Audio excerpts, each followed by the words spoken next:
사랑하는 우리 아버지 하나님, 오늘도 예배 자리에 나온 모든 사랑하는 성도님들을 한 분 한 분 기억하시고 하나님 큰 은혜로 함께하여 주시옵소서. 예배만이 우리의 생명이요, 예배만이 우리의 모든 것 됩니다. 사랑하는 내 아버지 하나님, 삶으로 드리는 예배, 이 자리에 주님 함께하여 주셔서 주님의 임재 가운데 이 시간 우리 각 처처에서 예배드리는 모든 성도님들을 크게 위로하여 주옵소서. 예수님 이름으로 기도합나이다. 아멘. 아멘. 할렐루야. 감사하고요. 오늘 우리 하나님 말씀은요, 베드로전서 2장 13절에서부터 25절까지예요. 조금 이따 우리 한 절씩 보면서 오늘 말씀을 이제 같이 나누려고 하는데, 오늘 제목을 제가 이렇게 잡았죠. 한번 다 같이 우리 집에서도 한번 따라 읽읍시다. 다 같이 시작. 왜 나만 참고 살라고 하시나? 옆에 있는 사람하고 한번 해보세요. 왜 나만 참고 살라고 하시는지. 설교 제목을 이렇게 잡았습니다. 오늘 본문의 말씀을 시작하기 전에 먼저 이게 서론적으로 이런 말씀을 좀 드리고 싶은데요. 사실 우리가 살다 보면 참 많은 일들을 우리가 겪어요. 이번에도 우리 코로나 사태, 우리 전혀 아무도 예상치 못한 일이 지금 우리 삶 가운데 갑자기 뚝 떨어졌잖아요. 살다 보면 좋은 일도 있어요. 기쁜 일도 있고 감사한 일도 있어요. 물론 그런 일 참 고맙죠. 그러나 또 그런 일도 있는가 하면 어려운 일 있죠. 답답한 일도 있죠. 힘든 일 있죠. 아픈 일 있죠. 억울한 일 있지. 속상한 일 있지. 그래서 얼마나 우리를 힘들게 하는 일들이 많은지 몰라요. 그래서 우리는 어떤 일들을 살다가 문득문득 당하는 그런 일들 때문에 많은 어려움들을 겪게 됩니다. 또 그 중에서도 특히 오늘 이제 본문과 조금 연결이 되는 것은 사회적 약자, 이런 얘기들 최근에 들어서 우리 왜 한국에서 많이 쓰잖아요. 사회적 약자라는 이유로 부당한 대우를 받거나 억울함을 당하면 정말 견디기 힘들죠, 여러분. 근데 이런 일들은 과거에도 늘 있어 왔고 지금도 있고 앞으로도 있을 거예요. 그래서 이게 한국에서 한국에서 만들어진 아주 그 신종어가 있잖아요. 그게 전에 뉴욕 타임스에도 웹스터에도 올라가 있다, 사전에도 올라가 있다고 들었는데, 갑질, 그죠? 갑질이라는 게 있는데, 몇몇 그런 사건들 여러분 혹시 뉴스를 통해서 기억하는 사건들이 있을지 모르겠는데, 첫 번째 우리 그 파워포인트를 좀 띄워주실래요? 보면요, 이런 사건이죠. 경기도 부천의 한 백화점에서 모녀 고객이, 어머니와 딸이 고객이 주차 요원에게 폭언을 퍼붓고 그리고 무릎을 꿇렸던 그런 기사가 있었죠. 참 가슴 아픈 일이었었죠. 누군지는 모르지만 저는 그 사회적 약자라면 약자인 그분을 그렇게 주차하는데 자기 조금 대접하지 않았다고 막 거기서 폭언을 퍼붓고 무릎을 꿇게 했던 그런 사건, 신문에 한동안 났었어요. 또 광주의 한 아파트에서는요, 60대 경비원입니다. 그런데 아마 이제 그 아파트 경비실에다가 택배 이렇게 물건을 놓고 갔는데, 그거 찾아가라고, 재촉도 아니에요. 저기 재촉으로 나왔는데 재촉까지는 아니고요.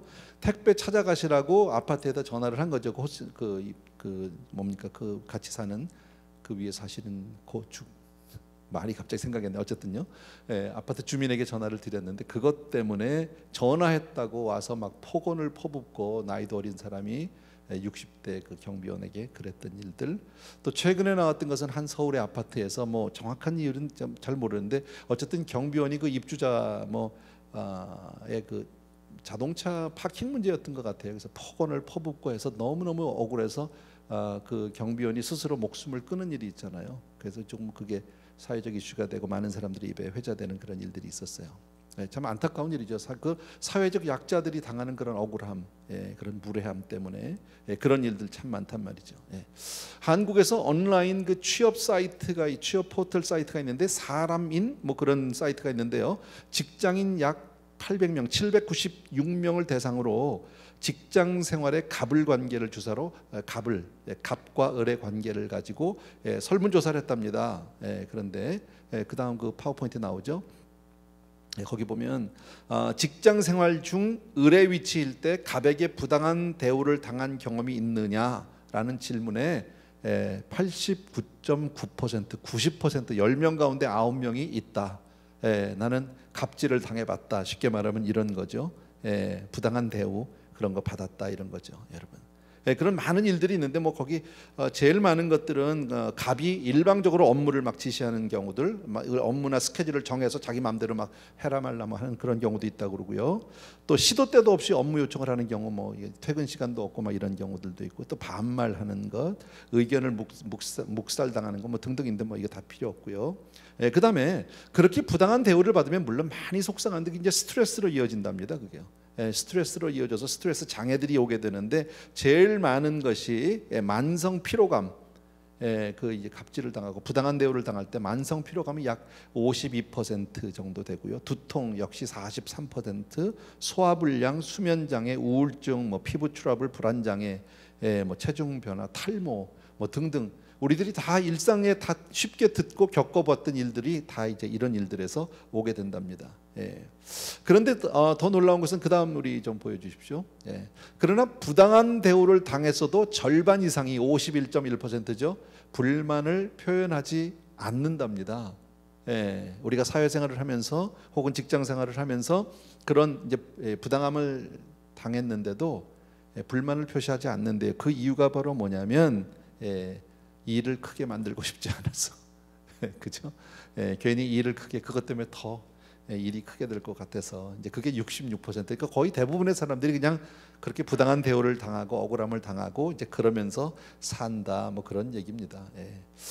가장 어려운 갑과 을의 관계는 어떤 관계냐? 뭐 제가 파워포인트 준비하진 않는데 그냥 불러드릴게요. 보니까 제일 많은 게 고용주하고 직원 사이예요. 고용주와 직원 관계. 그 다음에는 원청업체와 하청업체들 사이에, 또 기업에서는 한국에서는 비정규직과 이제 기업의 관계, 대기업과 중소기업, 직원과 손님, 기업과 구직자, 교수와 학생. 감사한 거는 목사와 성도가 없는 게 얼마나 감사한지 몰라요.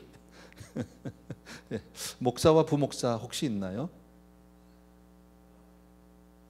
있다는 건지 없다는 건지 마스크를 써서 우물우물해서 잘 모르겠는데 어쨌든 없기를 바랍니다. 이렇게 세상에 살다가 우리가 이제 억울하고 부당한 일을 당합니다. 답답한 일을 당합니다. 그럴 때 보통 어떤 반응을 보일까요? 사람들은요. 학자들이 연구를 해보니까 대개 두 가지 중에 하나래요. 하나는 그렇게 막 부당한 일을 당하고 억울함을 당할 때 첫 번째는 낙심하는 거예요. 그것 때문에 막 속상해하고 낙심해하고, 쉽게 말하면 가서 막 혼자서 술 마시고 뭐 이런 것 같아요. 그다음에 두 번째는요, 아주 공격적으로 거꾸로 원수를 갚아주는, 되갚아주는 이런 스타일, 양극단적인 그런 이제 반응이 나온대요. 제가 이걸 묻는 이유가 있습니다. 자, 그러면 이제 우리 본문으로 들어가려고 하는데, 자, 그러면 우리 크리스찬들은 이럴 때 어떻게 해야 되느냐? 제가 이미 답은 다 말씀드렸죠. 왜 나만 참고 살라고 하시나? 성경은 뭐라고요? 참고 살라는 거예요. 참 답답한 얘기인데 오늘 성경 말씀을 보면 여러분들이 뭐 풀리 여러분들이 다 이해한다고 생각하진 않아요. 뭐 저 자신도 마찬가지인데, 그러나 주의 말씀이니까 우리는 분명히 듣고 알고는 있어야죠. 자, 우리 크리스천들이 이런 일도, 우리도 이 사회생활을 하면서 우리도 예외는 아니니까 그런 일을 당할 수 있죠. 어려움을 당할 수 있습니다. 그럴 때 우리는 어떻게 해야 되느냐? 우리 본문을 통해서 우리가 그 삶의 지침을 좀 살펴보려고 하는데, 우리 13절과 14절 말이 표현이 조금 어렵긴 한데요, 그렇게 잘 보시면 어렵진 않습니다. 13절 14절 우리 같이 한번 읽습니다. 시작. 인간의 모든 제도를 주를 위하여 순종하되, 혹은 위에 있는 왕이나 혹은 그가 악행하는 자를 징벌하고 선행하는 자를 포상하기 위하여 보낸 총독에게 하라. 말이 좀 길어서 무슨 말이야 도대체, 뭐 알 것도 같은데 모르는 단어는 없는데 잘 안 들어오고 이럴 수 있거든요. 근데 중요한 것 제가 여기서 하이라이트를 해드릴게요. 인간의 모든 제도를 주를 위하여, 여기서 중요한 단어는 뭐냐면 주를 위하여 순종하되요. 이게 여기에 키워드예요. 주를 위하여 순종하는 거예요. 그러니까 우리가 부당한 일을 당할 때 성경은, 하나님은 우리에게 뭐라고 말씀하냐면 순종해라 그렇게 얘기합니다. 부당한 일인데 순종하래요. 그러니까 부당함을 당해라 그 얘기입니다. 억울함을 당해라, 지금 그렇게 말씀하고 있습니다. 왜? 그게 주를 위해서 순종하는 거니까. 그 사람 때문에 하는 게 아니라 주님을 위해서 순종해라. 누구에게? 왕이나, 14절 맨 끝에 보면 총독이나, 그 중간에는 다 수식어니까요. 왕이나 총독에게 그렇게 너희들이 순종해라 라는 겁니다. 자, 이게 말로 글로 쓰기는 어렵지 않은데 잘 생각해 보십시오, 여러분.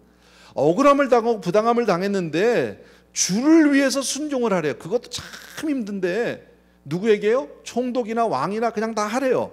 예, 그런데 당시에 우리가 지금 베드로서를 공부해봐서 알지만 베드로서를 쓰고 있는 이 당시에 이 말씀을 듣는 대상은 누굽니까?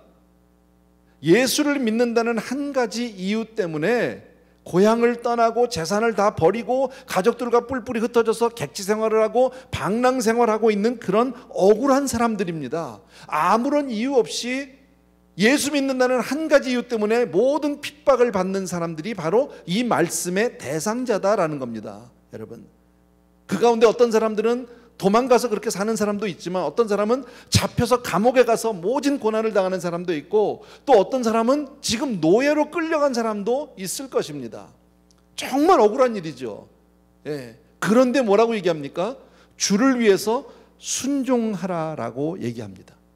여러분, 우리가 지금 그 입장을, 우리가 제3자의 입장에서 지금 이 말씀을 보니까 좀 그렇다, 들으면서 시원하지 않다, 좀 주님이 좀 너무 심한 거 아니야, 이런 마음이 들 수 있지만 당시에 이 말씀을 듣는 당사자들은 어떨까요? 이 말씀을 베드로 사도가 편지를 써가지고 보내왔는데, 물론 성경 말씀이지만 보내왔는데 보니까 기가 막히죠. 여러분, 지금 내 삶의 현장이 어쩌면 감옥이요, 내 삶의 현장이 뭡니까? 지금 객지 생활이요, 내 삶의 현장이 어쩌면 노예인데 주를 위해서 순종하라고 하니, 여러분, 이게 도대체 무슨 일이냐? 여러분, 18절 말씀을 좀 펴주세요. 18절 같이 한번 또 읽을게요. 사환들아, 범사에 두려워함으로 주인들에게 순종하되 선하고 관용하는 자들에게만 아니라 또한 까다로운 자들에게도 그리하라. 사환들아, 너희 그러니까 가서 사환들아, 범사에 두려워함으로, 이 말씀을 두려워한다는 것은 사람을 두려워한다, 범사가 아니라 하나님을 늘 두려워해라. 여러분, 여호와를 경외하는 것이 지혜의 근본이다, 이렇게 말씀하죠. 잠언에 보면, 그러니까 여호와를 경외한다는 말을 다를 바꾸면 여호와를 두려워하는 거니까 항상 하나님의 임재 가운데 있으므로 주인들에게 순종을 하라는 거예요. 그렇게 너희들이 순종하고, 그런데 누구에게요? 선하고 관용하는 자들에게만 아니라 까다로운 자들에게도 그렇게 해라라는 겁니다. 여러분, 좋은 주인도 있고, 여러분, 아주 못되고 악하고 정말 까다롭고 부당하게 막 갑질을 하는 이런 주인도 있을 겁니다. 그런데 가리지 말고 따지지 말고 순종해라, 지금 그렇게 말씀합니다. 여러분, 가끔 우리는 한국에서 신문 같은 데 나오죠. 종종 보면은 외국인 노동자들의 임금을 착취한다든지, 그죠? 노예 계약을 한다든지 이런 것들 있죠. 이런 일대로 부려먹고 돈은 주지 않고 그리고 막 때리고 그런 악한 사람들이 있죠. 아주 악덕 고용주들이 있죠. 여러분, 그럼 이럴 때도 순종하라는 말이냐? 그럴 때도 성경은 뭐라 그래요? 우리는 어떤 생각이 듭니까? 그럼 계속해서 노예처럼 우리는 당하고만 살아야 되냐? 우리 크리스찬들은 그렇게 정말 아니할 말로 벨도 없나? 이렇게 얘기할 수 있죠. 차라리 우리 크리스찬들이 모여서 싸워야 되는 거 아니야? 우리의 권리를 찾아야 되는 거 아니야? 그렇게 살아야 되는 것이 아니냐? 정당한 대우를 달라. 우리가 더 달라는 것도 아니고 정당한 대우를 요구할 권리는 찾아야 되지 않을까? 우리에게는 이런 생각이 들잖아요. 그죠? 아까도 말씀드린 당시 이 말씀을 받는 1차적인 대상은 전부 사회적 약자들입니다. 물론 그 가운데 말씀드린 대로 좋은 주인을 만나서 정당한 대우도 받고 인격적으로 대우를 받고 가족처럼 지내는 사람도 나가서 있었을 겁니다. 그러나 정반대로 아주 못되고 악한 주인을 만나서 정말 힘들고 괴로운 삶을 살아가야만 하는 사람들도 많이 있었을 겁니다. 그런데 오늘 성경은 뭐라고 얘기합니까? 아까 읽었던 우리 18절에요. 따지지 말라는 거죠. 어떤 사람이든지 그 주인이, 상전이 좋은 사람이든 악한 사람이든 못된 사람이든 그런 거 따지지 말고 무조건 순종해라. 아멘 안 되죠. 그죠?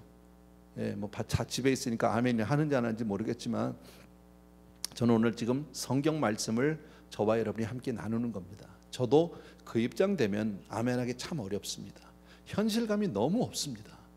어떻게 이렇게 하고 살아 우리가? 왜 성경은 이렇게 얘기하는 거야, 여러분? 그러면 왜 도대체 성경은, 왜 우리 주님은 크리스찬들에게 이렇게 당하고만 살라고 할까? 이유가 있을 거 아닙니까? 주님은 분명 우리를 사랑하신다 믿으시면 아멘. 예, 하나님 나를 사랑하신다 믿으시면 아멘. 예, 몇 사람 있어서 지금 한번 해봤어요. 예, 할렐루야. 예, 감사해요. 감사해요. 그런데도 어떡하라고요? 주인이 어떻든지 간에 관계없이 그냥 따지지 말고 순종해라. 주님은 여기에 대해서 뭐라고 말씀하셨을까요? 이런 경우에 굳이 한 가지 구절을 거기다가 적용을 시킨다면 주님이 직접 하셨던 말씀 가운데 이런 말씀이 있어요. 여러분 다 잘 아는 가이사의 것은 가이사에게, 하나님의 것은 하나님께 바치라는 거죠. 여러분, 이 말씀은 어떤 말입니까? 잘못된 권위가, 잘못된 정부가 요구하는 것도 순종해라라는 겁니다. 성경 어디에도 이것을 맞서서 싸우라고 한 적이 없다라는 겁니다.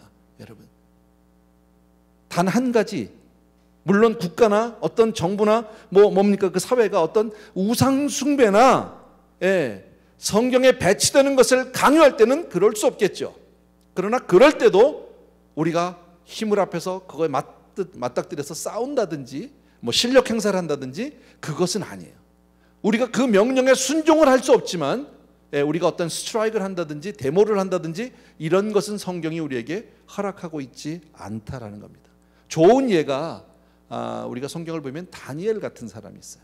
여러분, 우리가 한 대로 다니엘서를 보게 되면 다니엘이 그 느부갓네살 왕의 신상을 만들어 놓고 앞으로 며칠 30일 동안입니까? 나 잊어버렸는데 정확하게 그 느부갓네살 신상 외에 다른 데다 절하면 그 사람은 사자굴에다 집어넣겠다고 했잖아요. 분명히. 근데 다니엘이 그거 알아요. 알면서도 자기는 정해진 시간에 정해진 장소에서 하루에 3번씩 기도하다가 잡혀가게 되죠. 그러면서 사자굴에 들어갔던 이야기 우리 너무너무 잘 아는데, 물론 자기가 그렇게 명령에 순종할 수 없으니까, 그리고 자기의 자신의 신앙을 밝히고 우상 숭배를 거부했던 그런 사람, 이것을 우리가 볼 수 있고요. 또 신약에 보면은 베드로가 이제 이 공회원들에게 잡혀갔을 때 뭐라고 얘기합니까? 다시는 너희들이 예수의 이름으로 나가서 전파하지도 말고 예수를 전하지도 말아라. 나가서 절대 전하지 말라고 권위가 얘기를 하게 되죠, 공회에서. 그때 베드로가 했던 말 우리 기억하죠. 하나님 앞에서 너희 말을 듣는 것이 하나님 말씀 듣는 것보다 옳은가 판단하라. 이렇게 이야기하고, 그러나 우리는 그 명령에 순종할 수 없다 이렇게 했지, 데모하고 그러지는 않았어요. 여러분, 그러니까 그것은 우리가 기억해 주셔야 돼요. 하나님은 어떤 경우에도, 정말 내가 어떤 부당한 경우를 당해도 하나님은 거기에 대해서 뭐라고요? 신앙은 그냥 순종하라라고 얘기합니다.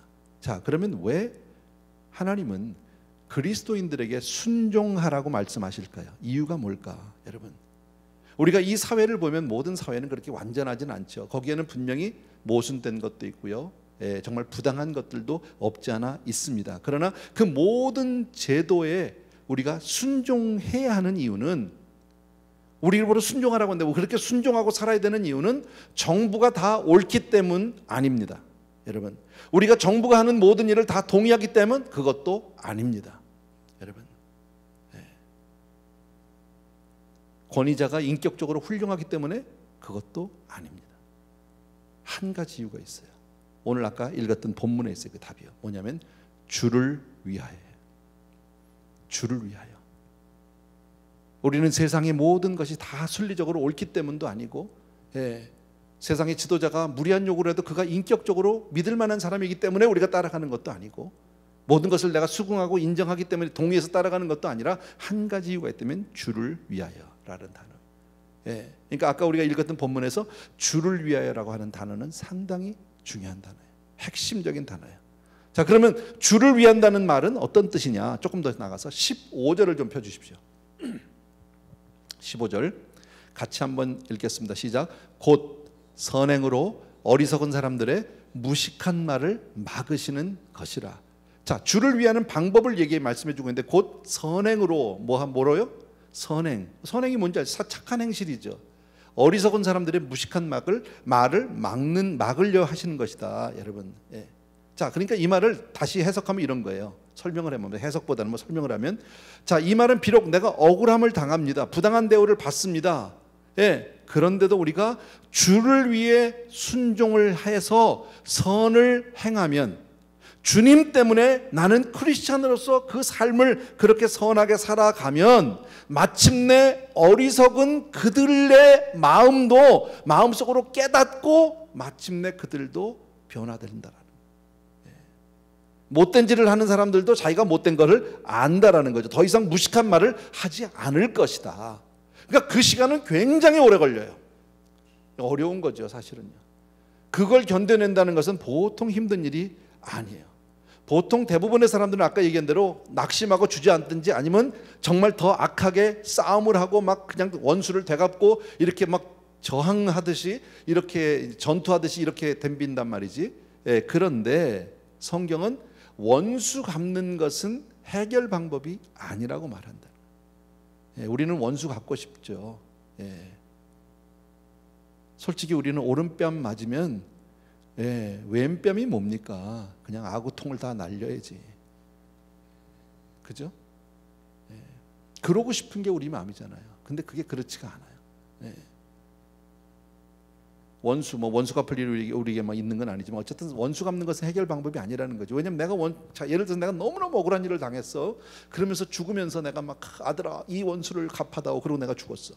그냥 우리 아들은 막 어려서부터 막 그냥 그 아버지의 원수를 갚기 위해서 그냥 막 뭐 무술을 하고 칼을 배우고 막, 그러다가 걔가 커서 딱 해서 마침내 그의 일평생을 다 해가지고 원수를 다 갚았더니 그 집 아버지가 죽으면서 아들아 내 원수를 갚아다오. 그 집이 또 일어나서 또 원수 갚아. 끝이 없어 이것은. 예.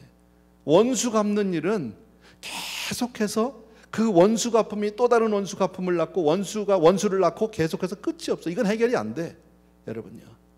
예. 그러니까 성경은 뭘 얘기하냐, 여러분, 하나님의 말씀이 진리예요. 하나님은 나를 사랑하세요. 근데 그 사랑하는 하나님이 우리에게 무조건 순종하고 따라가래요. 예, 정말 이해가 안 되고 답답하고 정말 용납하기 어렵지만 그래도 하나님 그렇게 말씀하라고 하니까 주를 위하여 순종하라는 거예요. 그러면 마침내 정말 그 어리석은 사람들이 마침내 그 뭐라고 그래, 무식한 말을 맡게 돼. 고만둔다. 스스로 고만둘 날이 온다. 시간은 좀 걸리지만 그럴 날이 온다, 여러분. 네, 17절 보십시오. 17절, 예, 같이 한번 읽습니다. 시작. 뭇 사람을 공경하며 형제를 사랑하며 하나님을 두려워하며 왕을 존대하라. 예, 왕을 존대하는 이유가 있죠. 뭇 사람을 공경하고 형제를 사랑하고 하나님을 두려워하며. 여러분, 이 말을 볼 때 우리는 아무렇지도 않은데요, 여러분, 그 당시를 생각해 봐야 돼요. 그 당시를. 여러분, 당시의 형편을, 그 당시의 상황을 우리가 생각해 보면 이 말씀을 들은 사람은 정말 어이가 없어도 그렇게 없을 수가 없는 거예요. 황당해도 보통 황당한 말이 아니에요. 예, 왕을 존대하래요. 여러분, 근데 당시에 이 말씀을 지금 듣고 있는 성도님들의 살고 있는 시대의 왕이 누구예요? 네로 황제예요. 크리스찬들을 그렇게 핍박한 네로 황제예요. 근데 그를 존대하라고 얘기하고 있는 거죠, 여러분. 크리스찬을 얼마나 잔인하게 핍박합니까? 그런 사람을 존대하래요, 여러분. 이거 하나님 너무 사정을 모르시는 거 아니야? 하나님 정말 이거 해도 너무하는 거 아니야? 여러분, 하나님이 정말 내 입장 돼 보면 그렇게 얘기는 못 하실 걸. 어쩌면 이런 마음이 우리에게 얼마든 들 수 있지만 성경은 뭐라고요? 하나님은 우리의 머리카락도 다 세셔요. 우리의 모든 생각을 통촉하시는 분이세요. 우리의 앉고 일어섬을 모르시지 않으세요, 여러분. 나의 모든 형편을 주님이 다 너무너무 잘 아세요. 지금 우리가 이렇게 코로나 사태로 인해서 답답하고 어려운 시기를 지나고 있는 이 모든 것을 주님이 너무너무 잘 아세요. 우리가 지금 마음껏 예배 자리에 나와서 예배드리지 못하고 성도님들과 함께 교제하지 못하고 마음껏 찬양하지 못하는 이 모든 사정을 주님이 아시는 줄로 믿습니다. 아멘. 예. 다시 말씀드리지만 오늘 성경 말씀이 왕을 존대하라고 하는 말은 그 왕이 옳기 때문에 존대하라는 말이 아닙니다, 여러분. 뭇사람을 공경하고 형제를 사랑하는 것이 꼭 그들이 나한테 잘해줬기 때문이라는 말이 아닙니다, 여러분. 한 가지 이유는 뭐예요? 하나님을 두려워하여, 하나님을 두려워하여, 하나님을 바라보고 있으라는 거예요. 그러니까 정말 우리 크리스찬들은 어려운 이 세상을 살면서 사는 우리의 그 가치관이라고 할까요? 삶의 자세가 너무 달라야 되는 거죠. 여러분, 우리는 대개 예수를 믿고 살면서 어떻게 삽니까? 세상 가운데서 내가 사는 나의 삶의 자세, 삶의 스타일에 조금 거기다가 플러스 예수 믿고 조금 더 선하고 착하고 경건하게, 이 정도로 우리는 예수 믿는 걸 생각하는데, 지금 이 말씀을 보면 우리가 예수를 믿고 산다라는 것은 완전히 세상 사람과는 사는 게 다른 거예요. 완전히 다른 거예요. 이렇게 살기 정말 힘들죠. 이렇게 말씀을 전하면서도 사실 이 말씀을 저에게 그대로 이 적용을 하면 참 쉽지 않습니다. 자신 없습니다. 그러나 이를 악물고라도 그렇게 가야 하는 거죠.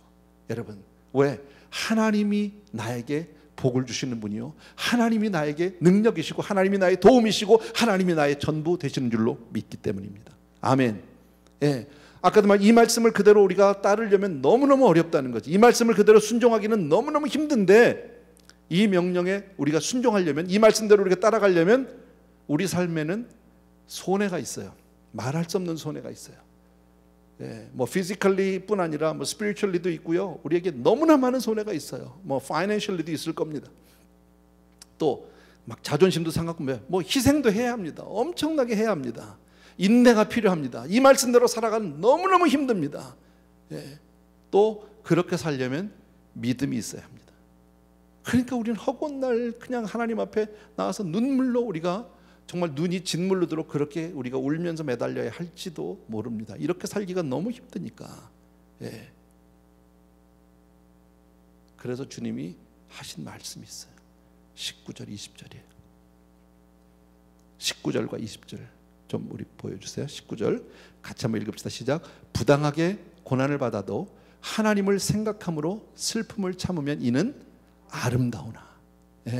20절에 죄가 있어 매를 맞고 참으면 무슨 칭찬이 있으리요. 그러나 선을 행함으로 고난을 받고 참으면 이는 하나님 앞에 아름답대요.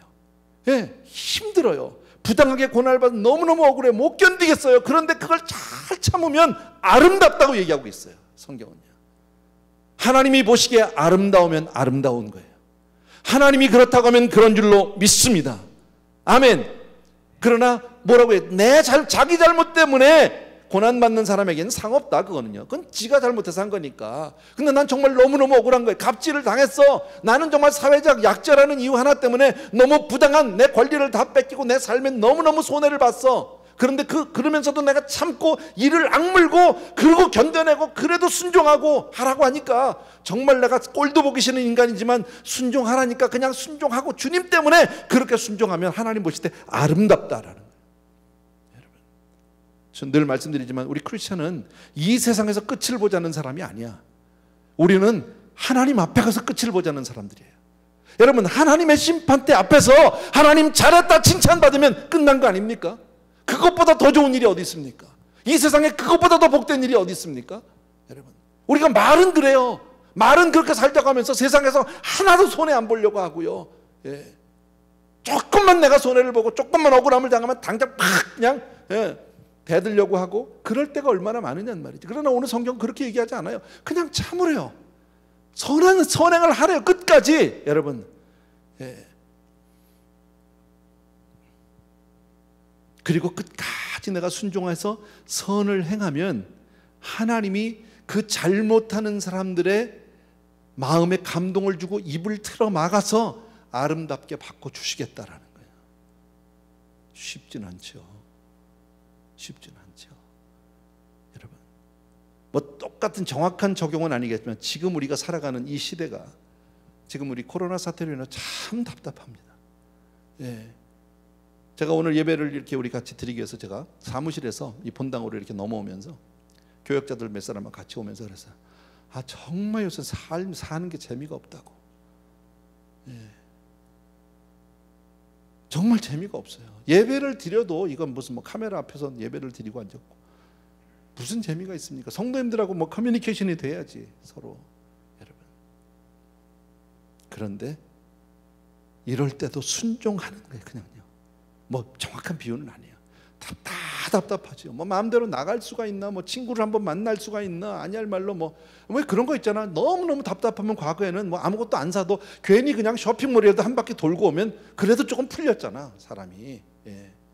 예? 하다못해 뭐 파기라도 바닷가라도 한번 나가서 뭐 고기라도 한번 구워 먹고 오면 왠지 모르게 그냥 스트레스가 좀 풀리고 그랬잖아. 그런 기분도 있잖아, 여러분. 예.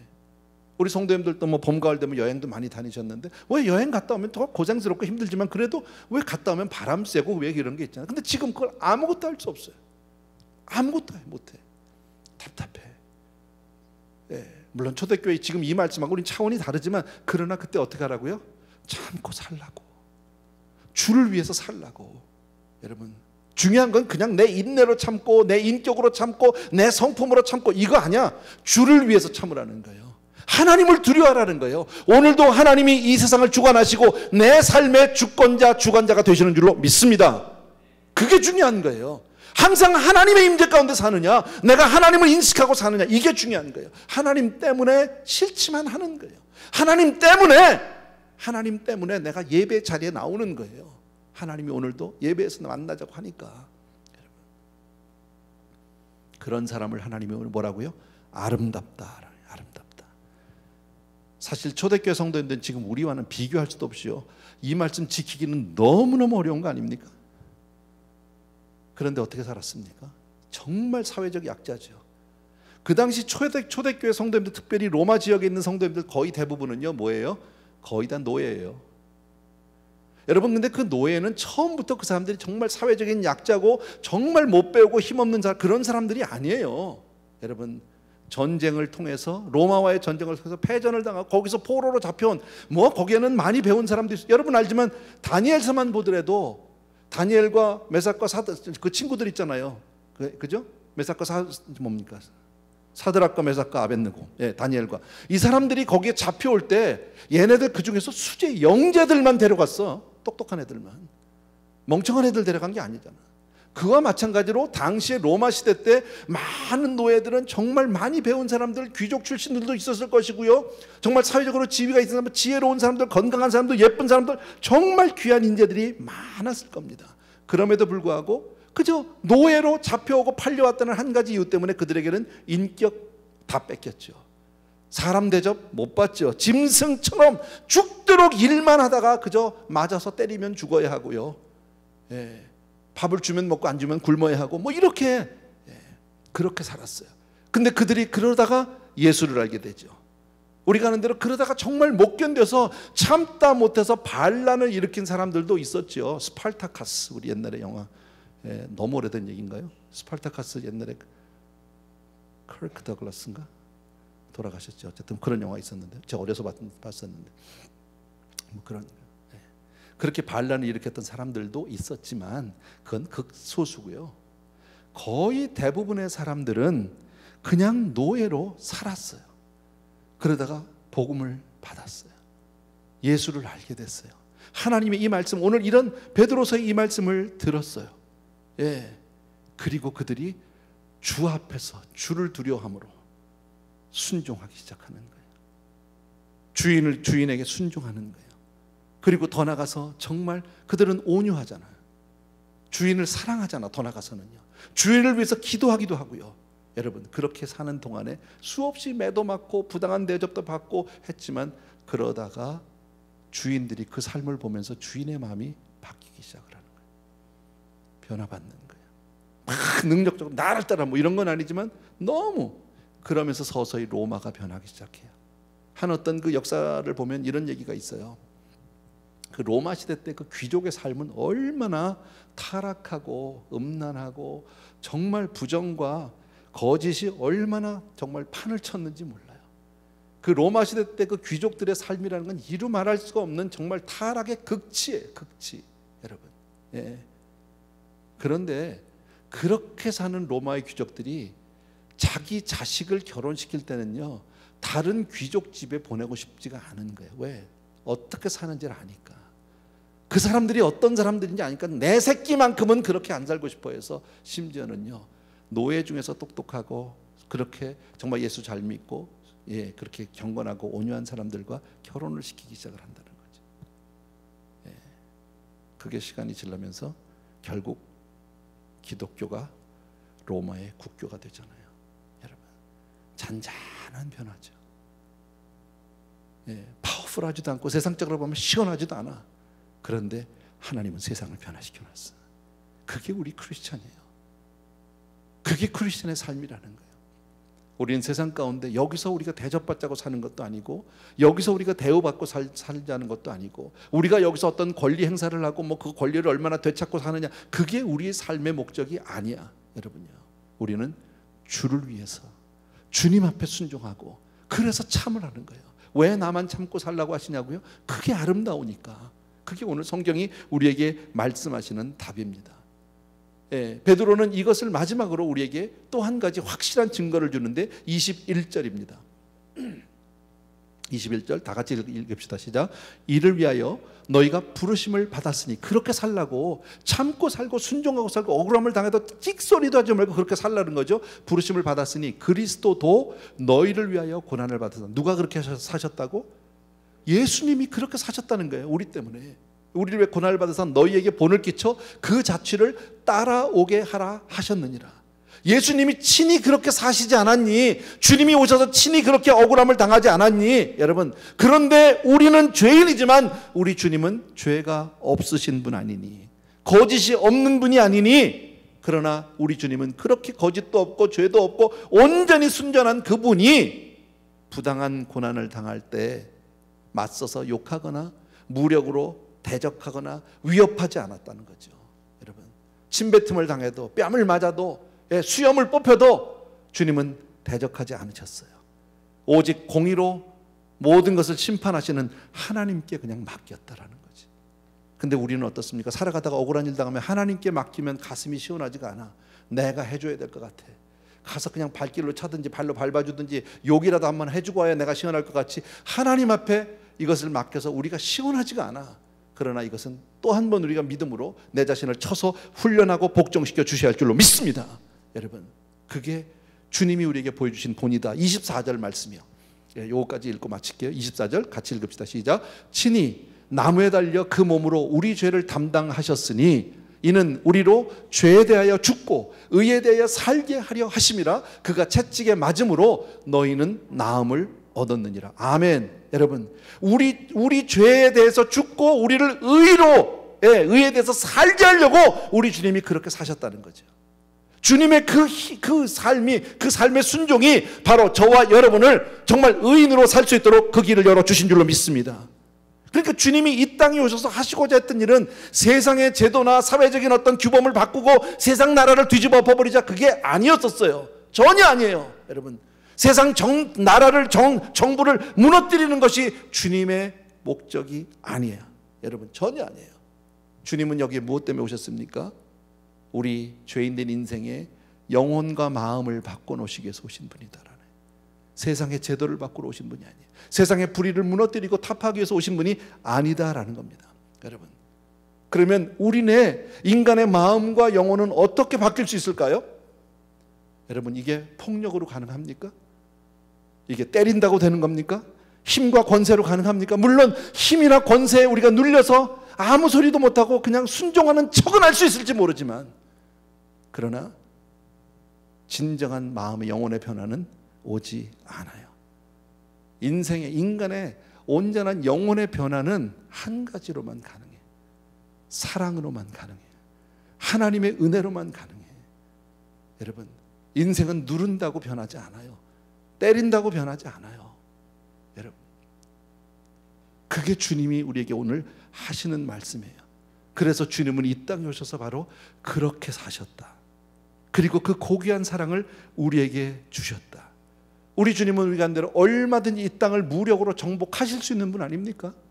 말씀 한마디로 천사를 불러 일으킬 수 있는 분 아닙니까? 세상을 말씀으로 지신 그분이 말씀으로 세상을 없이 할 수도 얼마든지 있는 분 아닙니까? 로마 정부, 정말 입 한번 뻗고 눈 한번 쳐다봐도 다 없앨 수 있는 그분 아닙니까? 그런데 주님은 그렇게 하지 않으셨어요. 왜? 무력으로는 한 영혼도 변화시키지 못하니까. 이게 교회가 하는 일이에요. 이게 우리 크리스천들이 해야 하는 일이에요. 다시 한번요. 사람은 오직 사랑과 은혜로만 바뀌어요. 다른 걸로는 우리 변화받지 못해요. 여러분, 정말 저와 여러분이 주님의 제자의 신분으로 그렇게 살기를 원한다면 우린 주님 가신 길을 따라야 할 줄로 믿습니다. 여러분, 답답하고 억울하고 부당한 대우를 받더라도 주님 바라보고 믿음으로 한 걸음 한 걸음 나아갈 때 반드시 이 세상은 변화되게 될 줄로 믿습니다. 사람들이 달라지게 될 줄로 믿습니다. 여러분, 주님은 애매한 고난을 받는 가운데도 저와 여러분에게 생명을 주신 줄로 믿습니다. 또 그 억울한 가운데 채찍에 맞음으로 우리가 나음을 입게 되었어요. 평화를 얻게 되었어요. 얼마나 감사한지 몰라요. 또 그 길을 통해서 저와 여러분이 구원의 길이 활짝 열린 줄로 믿습니다. 여러분, 다 들으면 아는 얘기고 이해될 수 있는 얘기고요. 여러분이 모르는 얘기 하나도 없지만 이대로 따라가는 것은 쉬운 일이 아니야. 이것은 쳐서 복종시키고 내 삶을 정말 하나님 앞에 헌신하기 전에는 안 되는 일이에요. 그래서 오늘도 이 말씀을 우리가 또 한 번 듣고요, 그리고 오늘도 기도로 나갈 거예요. 꼭 기억해 주시기 바랍니다. 왜 나만 참고 살라고 하시냐고요? 답이 뭐라고 그랬어요? 그게 아름다우니까. 하나님이 아름답다면 그게 아름다운 거예요. 세상의 아름다움이 아름다움이 아니에요. 여러분, 세상의 사람들이 저 사람 너무 귀하고 너무 아름다워, 그건 세상 사람들의 평가예요. 아무리 길어야 100년도 못 가는 평가예요. 하나님 앞에 가서 섰을 때 아름다운 사람이 진짜 아름다운 사람인 줄로 믿습니다. 우리는 정말 이렇게 한 번에 더 살 수 없다 할지라도 우리는 이 말씀을 통해서 우리 크리스천은 왜 이 땅에 살고 있는지, 무엇을 위해서 살고 있는지, 어떻게 살아야 하는지 다시 한번 내 자신을 돌아보고 그렇게 믿음으로 은혜로 사는 우리 성도님들 되길 주의 이름으로 축복합니다. 아멘.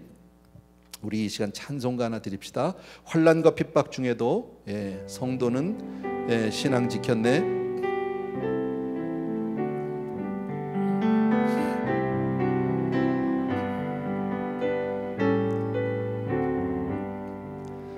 환난과 핍박 중에도 성도는 신앙 지켰네. 이 신앙 생각할 때에 기쁨이 충만하도다. 성도의 신앙 따라서 죽도록 충성하겠네. 옥중에 매인 성도나 양심은 자유 얻었네. 우리도 고난 받으면 죽어도 영광 되도다. 성도의 신앙 따라서 죽도록 충성하겠네. 성도의 신앙 본받아 원수도 사랑하겠네. 인자한 언어 행실로 이 신앙 전파하리라. 성도의 신앙 따라서 목사님 나오세요. 죽도록 충성하겠네.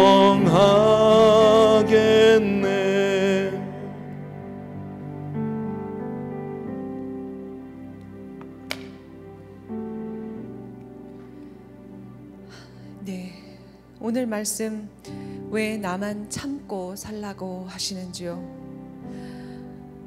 말씀 중에 우리의 선한 일을 보시고 오시는 날에 하나님께 영광을 돌리게 하려 하심이라. 그 말씀으로 우리는 답을 찾았습니다. 그러나 여전히 일상에서 하나님 중심이 아니라 나 중심으로 살고 있는 이기적인 나를 오늘 말씀 중에서 발견했습니다. 애굽에서 속량받은 은혜를 잊어버린 이스라엘이 바로 접니다. 그리고 하나님을 두려워하지 않고 불순종했던 아론, 미리암, 고라, 이 모든 사람들이 언제나 무대의 주인공이 되길 원했고 또 지고는 살지 못하는 어리석은 자존심을 버리지 못했던 사람들입니다. 그러나 그 모습이 바로 우리입니다. 을의 자리에 있을 때 갑을 원망했지만 갑이 되어서는 을의 마음을 못 본 채 하는 악한 우리의 양심을 이 자리에서 우리 주님께 용서를 구했으면 합니다. 행동은 하지 않았어도 정죄하고 미워하며 쓴 뿌리 마음을 간직한 채 원망의 깊은 우물을 파고 있는 우리는 불순종하는 길 잃은 어린 양이었습니다. 부당하게 고난을 받아도 하나님을 생각함으로 슬픔을 참으면 이는 아름답다고 하셨습니다. 오늘의 주신 말씀과 같이 나에게 주어진 환경에 감사하고 순종하며 오직 그리스도께서 자신을 내어주신 순종함 같이 우리도 주를 위하여 순종하기로 다짐하겠습니다. 이제 마음을 다하고 뜻을 다하고 힘을 다하여 다 같이 기도하겠습니다. 하나님 아버지, 우리에게 주신 이 귀한 시간 주를 위하여 기도합니다. 나만을 위하여 살아왔고 하나님의 중심이 아니라 하나님 마음을 위하여가 아니라 나를 위하여 살았던 욕심의 순간들을 버리게 하여 주시고 하나님께서 정말 우리를 위하여 피 흘려 흘리신 그 십자가를 바라보며 내 십자가를 지고 살지 않았더니 이 약한 마음과 양심을 주님 이 시간 그리스도의 보혈로 깨끗게 하여 주시옵소서. 우리가 주님 앞에 섰을 때 얼마나 악한지를 다시 한번 발견했습니다. 하나님께서 우리에게 애매하게 고난을 받아도 참으면 아름답다고 하셨습니다. 우리의 고난이 아니라 아버지께서 우리에게 연단하시기 위해 주시는 아름다운 시험이라면 그것을 위하여 저희가 더욱 감당하게 하여 주시고 하나님의 거룩하신 은혜 안에서 이 시간을 잘 참고 견디게 하여 주시옵소서. 아버지, 불평하지 않게 하여 주시고 우리의 입술로 죄를 짓지 않게 하여 주시고 한 입으로 찬송과 저주가 나오지 않도록 하나님 우리를 지켜주시옵소서. 거룩하신 하나님 앞에 날마다 주님 성경도 읽고 쓰기도 하고 주님 앞에 기도도 하지만 우리 변하지 않는 삶이 있습니다. 아버지, 정말 죽도록 변하지 않는 이 삶과 우리의 변하지 않는 성격과 변하지 않는 우리의 자존심을 하나님 버려주시고 깨끗게 하셔서 하나님 앞에 주를 위하여 오직 주를 위하여 살아갈 수 있도록 우리를 지켜주시옵소서. 아버지, 기도하는 이 시간 성령께서 우리를 지켜주시고 충만하게 하셔서 우리가 아무것도 변할 수 없는 것이 아니라 하나님의 능력과 예수 그리스도의 그 크신 은혜로서 우리가 감당할 수 있게 하여 주시고 지금까지 받았던 그 사랑과 그 은혜만이 우리를 살리며 죽은 자를 살리며 또 아픈 자를 일으키게 하며 또 치유할 수 있는 그런 놀라운 일들을 우리에게 보이게 하심을 믿습니다. 아버지, 역사하시고 이 시간 우리가 기도하는 대로가 아니라 아버지의 뜻대로 우리를 지켜주시며 우리의 욕심을 버리고 오직 주 앞에 남은 하나님께 감사와 영광 돌릴 수 있도록 주여 인도하여 주시옵소서.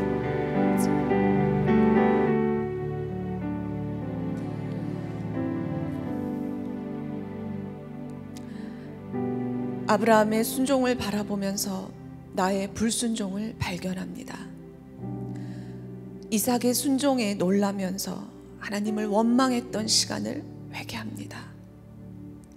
우리가 만일 믿음이 있었더라면 아브라함이 내가 아이와 함께 저기 가서 예배하고 우리가 돌아오리라 라고 한 약속에 놀라고 변화받았을 것을, 성경에서 믿음의 아버지 아브라함을 만나고도 전혀 변함이 없는 우리의 믿음을 용서하여 주시옵소서. 그리스도께서 나를 위하여 하나님 아버지께 순종하신 십자가가 나의 간증이 되게 하여 주시옵소서. 곤욕을 당하여 괴로울 때도 입을 열지 않고 도수장으로 끌려가는 어린 양같이 입을 열지 않으신 예수님처럼 우리도 억울한 멸시와 버림과 질고를 겪더라도 가장 악한 사형수의 십자가를 지고 순종으로 행하는 믿음을 행하게 하여 주시옵소서. 우리의 의를 위해 보배로운 피를 흘리신 주를 위하여 돌이키게 하시고 새롭게 하여 주시옵소서. 우리의 사욕을 위하여 살게 마시고 거룩하라 하신 하나님의 뜻에 따라 거룩하게 하옵소서. 원수를 사랑하는 말만 명심할 것이 아니라 내가 누군가의 원수가 되어 높은 벽으로 살고 있는 것은 아닌지 깨닫게 하여 주시옵소서. 우리가 교회에서 장시간 예배를 드리지 못하여도 감당할 만한 시험으로 여기고 피할 길을 내어주시는 아버지의 사랑하심에 아브라함과 같이 감사하며 이 시험을 이기게 하여 주시옵소서. 장시간 갇혀있는 삶이 힘겹고 어려울지라도 십자가 고난받으신 우리 주님의 고통을 헤아려서 나보다 더 고통의 날을 보내고 있을 환자들과 의료진들과 지도자들의 안위를 먼저 살펴주시옵소서. 지금 우리가 멈춰 있음은 추악한 허물을 모두 벗어버리고 새로운 옷으로 갈아입기 위한 하나님과 독대하는 은혜의 시간임을 믿습니다. 부끄러웠던 내 모습은 보지 못하고 아집과 고집으로 남을 때리려고 했던 그 주먹을 이제는 내리게 하시고 원망에 흘겼던 눈을 아래로 향하고 눈물로 가득한 회개의 눈동자로 주님만을 바라보게 하여 주시옵소서. 나의 판단과 생각은 온전히 어리석으니 오직 하나님 주시는 지혜와 명철만 허락하사 하나님 아버지와 예수 그리스도의 역사하심에 순종하는 성령의 메인 자녀들이 되게 하여 주시옵소서. 오직 주를 위하여 감사와 영광을 드리며 예수 그리스도 이름으로 기도합니다. 아멘.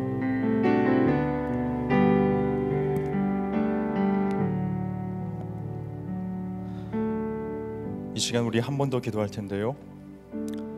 바이러스의 공포가 만들어 놓은 새로운 일상에 이제는 우리가 많이 적응한 것 같아요. 긴 격리 생활로 무료했던 부분도 어느 정도 적응됐고, 사회적 거리두기 때문에 한동안 그리웠던 교우들에 대한 뜨거운 마음도 이제는 좀 식어버린 것 같고, 이제는 그것을 당연히 여기고 있는 것 같습니다. 비단 그것들 뿐입니까? 우리의 온라인 예배 생활은 어떻습니까? 하나님을 향한 뜨거웠던 마음은 어떠세요? 안타깝지만 이제는 그러려니 하고 신앙의 끈을 느슨하게 하신 분들이 있는 것 같아서 마음이 편치 않습니다. 여러분, 우리가 받은 복음의 값은 실로 엄청난 거예요. 예수님께서 우리의 모든 죄를 짊어지시고 죽기까지 하나님께 순종함으로 얻어진 것이고, 그 이래로 지금까지 수많은 믿음의 선배들이 목숨을 담보로 한 고귀한 값으로 얻어진 것이 바로 십자가의 복음이라는 말입니다. 그래서 느슨해지시면 안 돼요. 말씀 되시는 하나님을 가볍게 여기시면 안 됩니다. 우리 모두는 주님을 경외해야만 합니다. 그분을 두려워하며 선한 행실로 주어진 삶을 살아내야만 합니다. 그렇게 힘써 살아낼 때 우리는 바이러스의 공포를 이겨낼 뿐만 아니라 우리의 삶 속에서 살아계신 하나님을 경험하게 될 줄 믿습니다. 우리 그 믿음 가지고 이렇게 힘써 기도합시다. 주님, 나의 영적 나태함을 용서하여 주옵소서. 나의 시선이 다시 주만 바라보고 주를 경외하게 하여 주옵소서. 또한 우리에게 성령의 도우심을 허락해 주셔서 우리가 선한 행실로 주어진 삶을 살아내게 하여 주옵소서. 마지막입니다.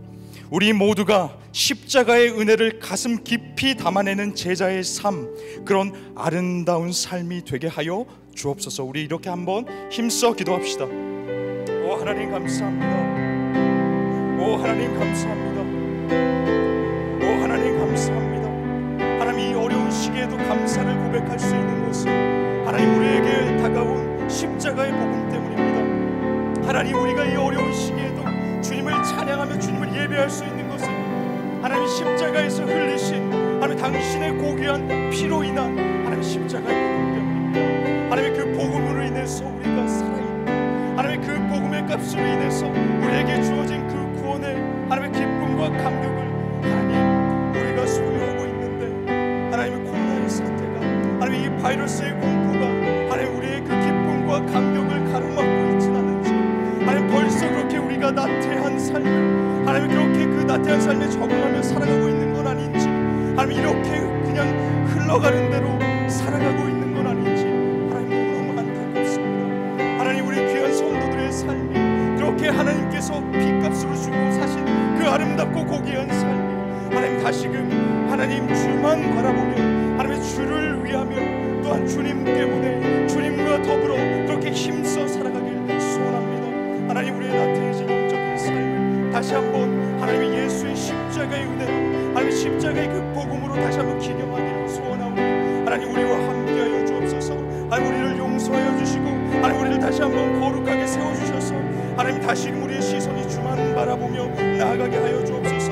하나님 우리의 선한 행실을 하나님 선한 행실을 하나님 꾸준히 이어나가길 소원하지만 하나님 성령의 도우심 없이는 하나님 결코 살아갈 수 없는 하나님의 그러한 삶이 하나님 성령께서 우리와 함께 하심으로 말미암아 하나님 우리 그렇게 선한 행실로 살아가게 하여 주옵소서.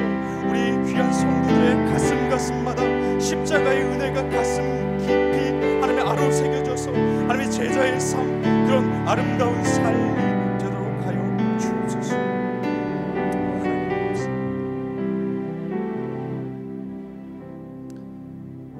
사랑하는 우리 아버지, 십자가의 은혜가 아니면 하나님 우리가 어떻게 예배할 수 있겠습니까? 십자가의 은혜가 아니면 우리가 어찌 하나님을 예배하고 찬양하며 구원을 노래할 수 있겠습니까? 하나님 2000년 전 하나님 우리를 위해서 그 십자가의 모진 고통 감당하신 예수 그리스도의 놀라운 은혜와 사랑을 하나님 우리의 가슴마다 심어 주옵소서. 하나님 그래서 나태해질 수 있고 하나님 나약해질 수 있고 느슨해질 수 있는 이때에 하나님 우리의 영적인 마음을 하나님 붙잡아 주셔서 하나님 나태해지지 않고 다시금 우리의 시선이 주만 바라볼 수 있도록 주님 우리와 함께하여 주옵소서. 혹여라도 이렇게 흘러가는 대로 살아가고 있는 하나님 그렇게 나태해지며 느슨해지고 있는 성도들이 있다면 하나님은 주 앞에 나와 회개하며 다시금 그 시선을 주님께로 향하게 하여 주옵소서. 하나님 우리에게 성령께서 우리를 도우시고 우리와 함께 해주심으로 말미암아 하나님의 선한 행실을 살아갈 수 있도록 주님 우리를 붙들어 주옵소서. 우리 성도들의 가슴마다 하나님 십자가의 은혜를 심어주셔서 하나님의 가슴 깊이 하나님 그 십자가의 은혜를 하나님 아로새겨 주셔서 하나님의 제자의 삶 그와 같은 아름다운 삶을 살아내는 우리 에브리데이 교회 성도들 되게 하여 주옵소서. 우리를 새롭게 하시고 우리를 구원하신 그리스도 예수의 이름으로 기도하옵나이다. 아멘. 십자가를 질 수 있나 우리 찬송 하나 같이 드립시다. 십자가를 질 수 있나 주가 물어보실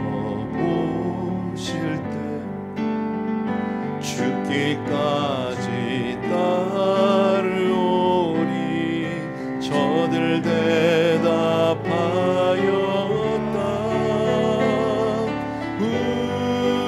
우리의 심령 주의 것이니 당신의 형상 만드소서.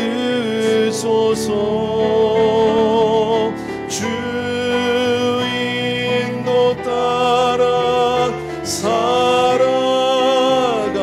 동안 사랑과 충성 늘 바치오리. 다시 한번 우리 십자가를 질 수 있나? 십자가를 질 수 있나 주가 물어보실 때 죽기까지 따르오리 성도 대답하였다.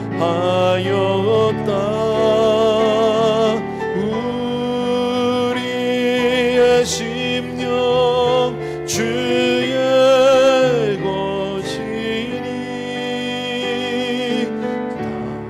당신의 형상 만드소서. 주인도 따라 살아갈 동안 사랑과 충성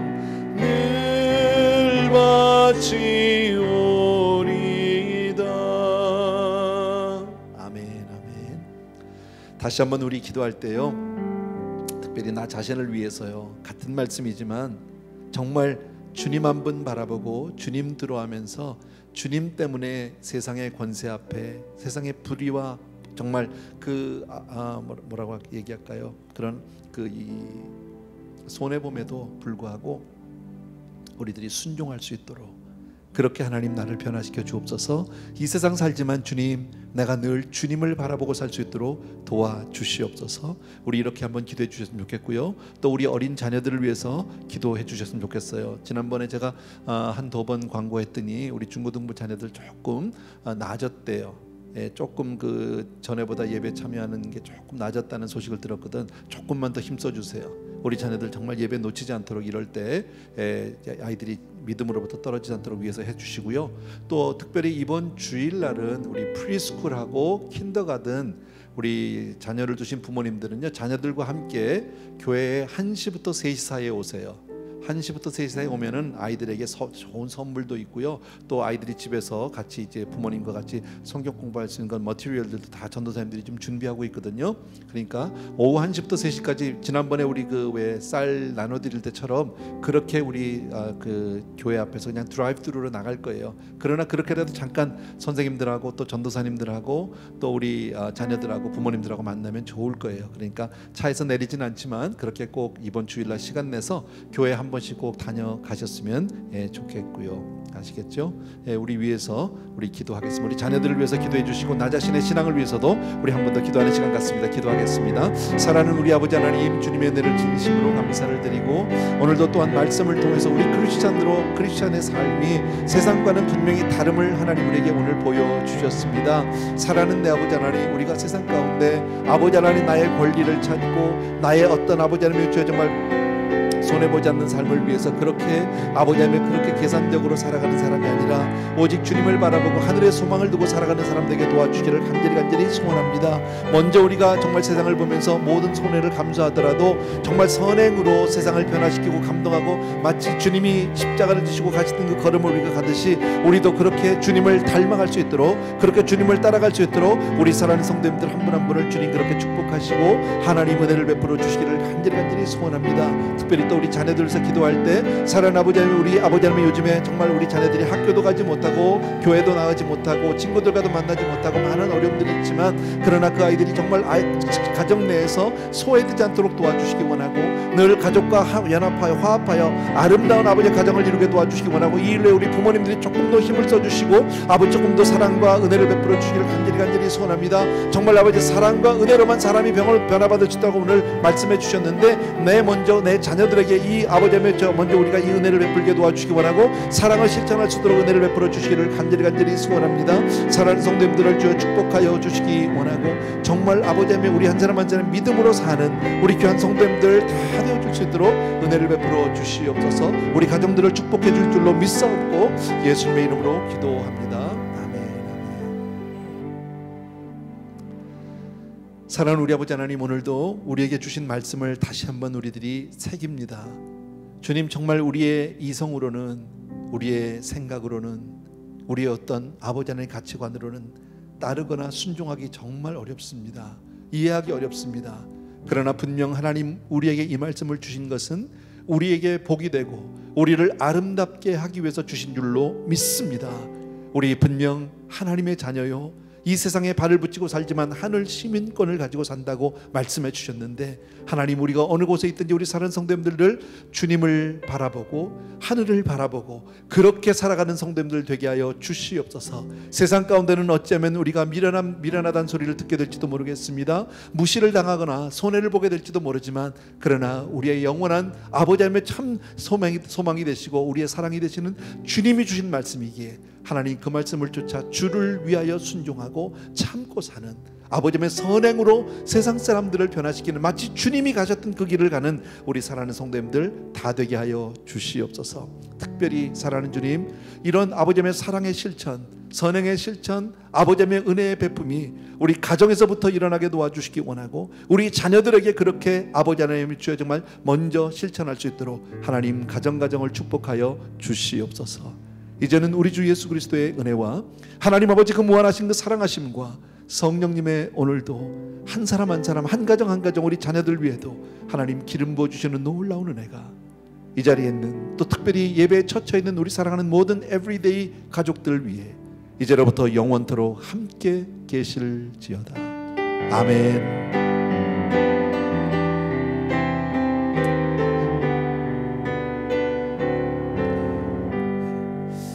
할렐루야. 예배 마쳤고요. 그리고 다시 한번요, 내일과 모레 우리 앵콜 부흥회 있습니다. 우리 교회 홈페이지에 들어가셔서 꼭 말씀을 통해서 은혜 받게 되기를 바랍니다. 감사합니다.